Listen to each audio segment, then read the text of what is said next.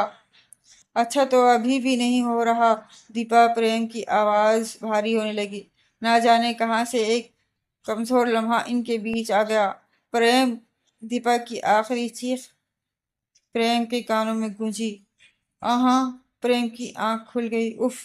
وہ چیخ، وہ گونج اسی طرح، اسی شدت سے اس کو محسوس ہوتی تھی۔ دیپا نے دریا میں چھلانگ لگا دی تھی۔ وہ دیپا سے عشق کا دعوے دار، اس کا پجاری، اس کو بچا نہیں پایا۔ جب وہ لٹا پٹا آدھی رات کو گھر پہنچا تو اس کی حالت اتنی خراب تھی کہ اس سے زیادہ سوالات نہیں کیے گئے۔ یہاں تک کہ دیپا کے گھر والوں نے بھی رو پیٹ کر صبر کر لیا۔ بھنور میں کشتی الٹ گئی تھی۔ اس کے منہ سے بس اتنا نکلا۔ ویسے بھی پریم اور اس کے گھر والوں کا سابقہ ریکارڈ سالوں سے اتنا شفاف تھا کہ ان پر شک کیے جانے کا تو سوال ہی نہیں تھا۔ اور پھر ایک عرصے تک پریم بالکل سکتے میں آ گیا تھا۔ اس نے تو کسی سے بات کرنا، ہنسنا مسکرانا بالکل چھوڑ دیا تھا۔ اس کی حالت دیکھتے ہوئے 2-3 سال بعد اس کی زبردستی شادی کر دی گئی، مگر اس کا سکہ نہ ٹوٹ سکا۔ اس کا دل دوبارہ کسی کے لیے نہ دھڑک سکا۔ کسی روبوٹ کی طرح وہ اپنی کشتی اور اپنی زندگی کی گاڑی گھسیٹتا رہا۔ اور 25 برس بیت گئے۔ جب دیپا نے اس کی کشتی سے کود کر اپنی جان دے دی تھی تو اسی سال گاؤں میں ایک شادی ہوئی تھی۔ دلہن دوسرے گاؤں بیتا ہوئی کشتی میں بیٹھ کر۔ وہ شادی بڑے ہی ٹھاٹ سے کی گئی تھی۔ نہ صرف دولہا دلہن کی بلکہ ساری سجی ہوئی کشتیاں پانی میں اتاری گئی تھی، جن میں تقریباً پورا گاؤں سوار تھا سوائے پریم چند کے۔ وہ تو ان دنوں سخت شوق کی کیفیت میں مبتلا، نہ جانے خلاؤں میں کیا ڈھونڈ رہا تھا۔ تو اس شادی میں پہلی مرتبہ دلہن کی ناؤ بھنور میں پھنس کر الٹ گئی تھی اور دلہن پھولوں کی سیج کے بجائے موت کی آغوش میں جا سوئی تھی۔ اس دن بلکہ اس رات پہلی مرتبہ دیپا پریم کے سامنے آ کھڑی ہوئی تھی، اپنے لبوں پر وارننگ دیتی ہوئی مسکراہٹ اور آنکھوں میں نفرت اور انتقام لیے۔ وہ خود تو دلہن بن کر رخصت نہ ہوئی، مگر وہ اب کسی بھی دلہن کو دھرم پور سے رخصت نہیں ہونے دے گی، کم از کم اطمینان سے تو ہرگز نہیں۔ اس نے پریم کو جتا دیا تھا اور پھر گزرتے وقت نے ثابت کر دیا کہ دیپا کی دھمکی غلط نہیں تھی۔ 25 سالوں میں کوئی 15 دلہنیں دریا کی بھیٹ چڑھ چکی تھیں اور نہ جانے کب تک یہ خونی سلسلہ چلتا رہا۔ پریم چند نے درخت سے بندھی کشتی کا رسہ کھول کر رشتی پانی میں اتار لی۔ کوئی آدھی رات کا سمے تھا۔ ویسے تو مچھلیاں پکڑنے کے لیے سارے مچھیرے بالکل سویرے ہی جال پانی میں ڈالتے ہیں، مگر یہ تو کالی رات تھی۔ سارے گاؤں پر سناٹا طاری تھا۔ رات کتنی پراسرار چیز ہوتی ہے نا، اچھے خاصے خوبصورت نظارے رات کی تاریکی میں ڈراؤنے لگتے ہیں۔ دریا آہستہ آہستہ بہتا ہوا اندھیرے میں بہت خوفناک لگ رہا تھا، جیسے کالے لمبے سانپ رینگ رہے ہوں۔ ٹھنڈی ٹھنڈی ہوا کی آواز اس وقت بین کرتی محسوس ہو رہی تھی۔ ایسا لگ رہا تھا اب یا تب کچھ ہو جائے گا، کچھ بہت برا۔ کشتی دریا کے بیچ پہنچی تو خود بخود رک گئی۔ وہی سفید آنچ اس کے چہرے سے ٹکرایا۔ پریم چند اپنے خیالوں سے نکل آیا۔ وہ کشتی کے کونے میں بیٹھی تھی، عین اسی جگہ جہاں 25 سال پہلے بیٹھی ہوئی تھی۔ سفید لباس پہنے وہ وقت کے ساتھ اس کے حسن میں ایک عجیب چیز شامل ہو گئی تھی، ایک دہلا دینے والی چیز، ایک ڈرا کر رکھ دینے والا احساس۔ پریم چند کانپنے لگا، خوف سے، ہرگز نہیں، دیپا کی موجودگی کے احساس سے۔ دیپا،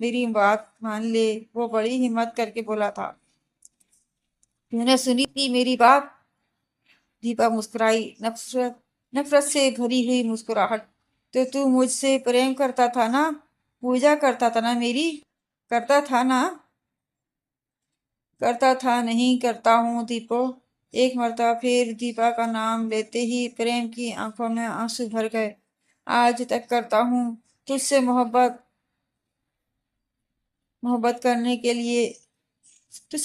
کرنے کے علاوہ میں نے اپنے جیون میں کیا ہی کیا ہے، تو ہی سمجھ نہ سکی۔ اس کی آواز بھر آ گئی۔ تو اس دن بھی غلط سمجھی تھی دیپا؟ پریم نے اپنی بات جاری رکھی۔ برسوں بعد آج وہ پھر سوال جواب کر رہے تھے۔ آج وہ سب کچھ کہہ دینا چاہتا تھا۔ 25 سال سے اس کی بات نامکمل تھی۔ میں تو خواب میں بھی کبھی تیرے پاؤں بھی چھونے کی ہمت نہیں کر سکتا تھا۔ تو نے کیسے سوچا کہ میں اس دن تیرے ساتھ؟ پریم گڑگڑا رہا تھا۔ دیپا کے چہرے سے مسکراہٹ غائب ہو گئی۔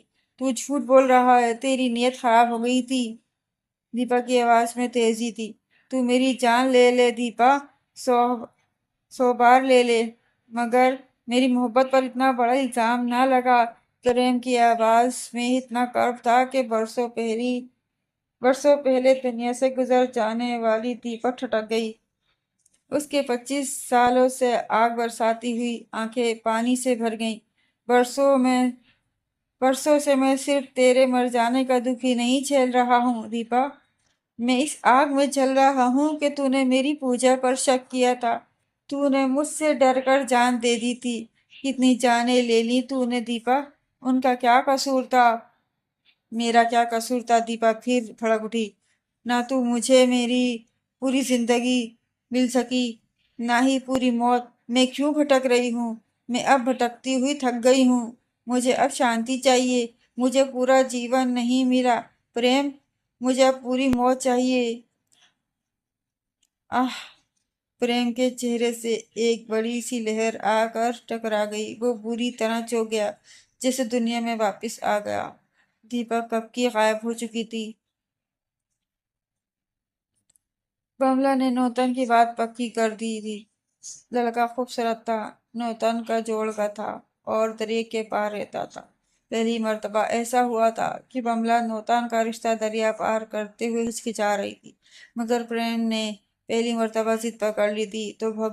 تو بھگوان کا نام لے کر بیاہ طے کر دے، نوتن کی ناؤ نہیں ڈوبے گی، اب کسی دلہن کی ناؤ نہیں ڈوبے گی، اس نے اپنے دل میں کہا تھا۔ شادی کا دن قریب آ چکا تھا، ساری تیاری مکمل تھی۔ بملا بہت خوش تھی، سارا گاؤں ہی خوش تھا، مگر پھر بھی ایک دھڑکا سا لگا ہوا تھا، جانے کیا ہوگا۔ بارات سے چند دن پہلے پریم نے اپنی برسوں پرانی کشتی باہر نکال لی۔ اس کشتی کو کیوں نکال دیا پتا جی؟ اس میں تو سوراخ ہے، اس کے بیٹے نے حیرانی سے پوچھا تھا۔ سوچ رہا ہوں مرمت کروا لوں، پرانی چیزیں مضبوط ہے، اس نے بیٹے کو ٹال دیا۔ آدھی رات گزر چکی تھی، پریم چند نے اپنی پرانی کشتی دریا میں اتار دی۔ یہ وہی کشتی تھی جس سے دیپا نے دریا میں چھلانگ لگائی تھی۔ ناؤ بہت خستہ حال ہو چکی تھی، مگر پریم نے اسے سنبھال کر رکھا ہوا تھا، بلکہ اپنی جان سے لگا کر رکھا ہوا تھا۔ کشتی میں موجود سوراخوں کو کپڑے بھر کر بند کیا ہوا تھا، مگر پھر بھی وہ آہستہ آہستہ رفتار سے بہہ رہی تھی۔ آخر کار کشتی دریا کے بیچوں بیچ پہنچ گئی۔